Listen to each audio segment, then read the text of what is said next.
Tagliaferro, como você mencionou, foi fazer barulho no exterior contra o seu ex-chefe e colaborou aí para que houvesse esse vazamento, que a gente tem que reconhecer aí o trabalho jornalístico do Eli Vieira, que vem sendo ele e o Davi Agap, o seu parceiro também, vem sendo baluartes aí na defesa da liberdade de expressão.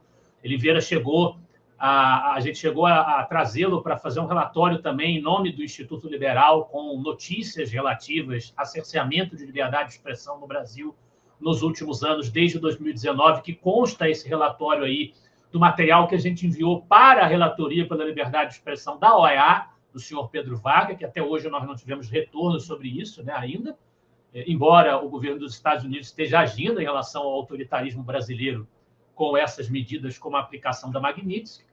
Mas a verdade é que o que a gente está vendo nesses últimos dias não é novidade absoluta.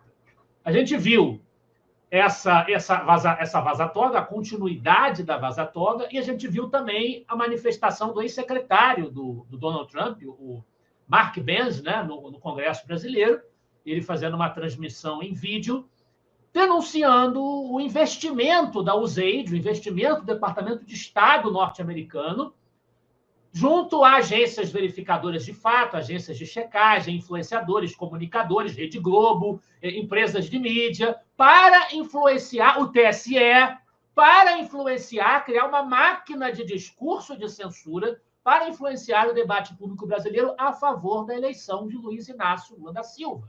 Eles que tanto falam em soberania agora, porque nunca acreditaram nisso, eu já disse isso no programa passado e repito, soberania não é um valor que interessa à esquerda brasileira, mas agora está interessando para eles poderem colocar a atenção do público neste inimigo em comum da nação brasileira, que seria o Donald Trump. Mas o Joe Biden, que de fato patrocinou o governo dele, ao que tudo indica, a gente tem que acompanhar o desenvolvimento aí das evidências que o Mark Benz está apontando e denunciou no Congresso, que ele de fato, patrocinou-se, através das estruturas do Departamento de Estado americano, uma interferência no cenário político brasileiro.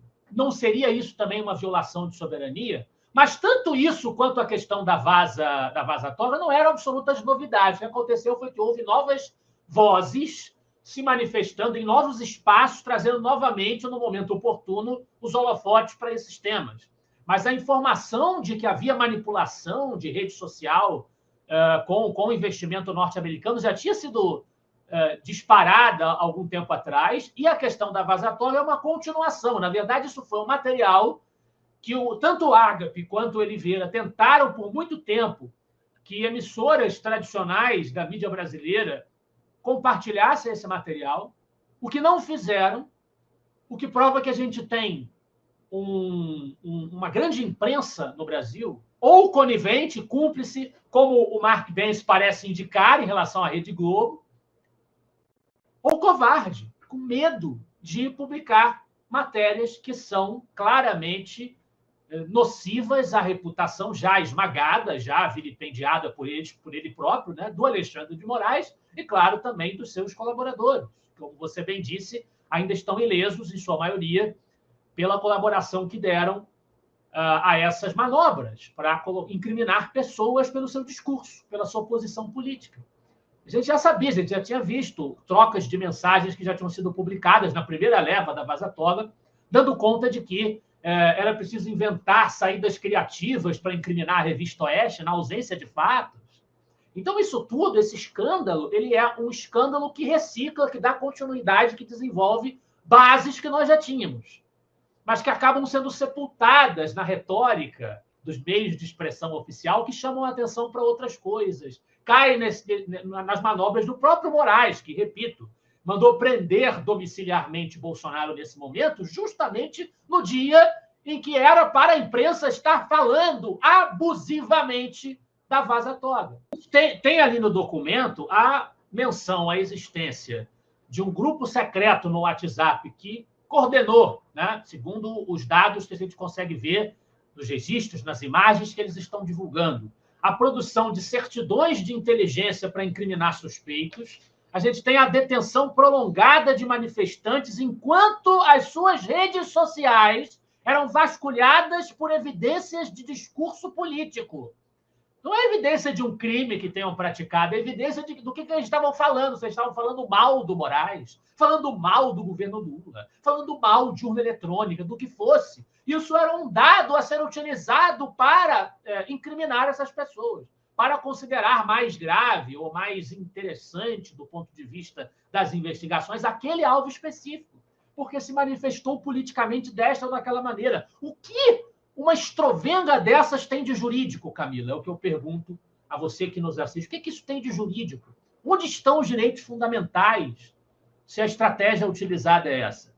Também a utilização de discursos e postagens online, que é o que eu estava falando, como prova criminal, em vez de ações concretas. A negação de acesso de advogados de defesa aos materiais probatórios. E aí, mais uma vez, a gente é obrigado a falar das entidades advocatícias que assinam manifestos contra Donald Trump, manifestos pela soberania. E os direitos dos advogados dessas pessoas? Cadê o ai que elas falam sobre isso? Ou não falam nada?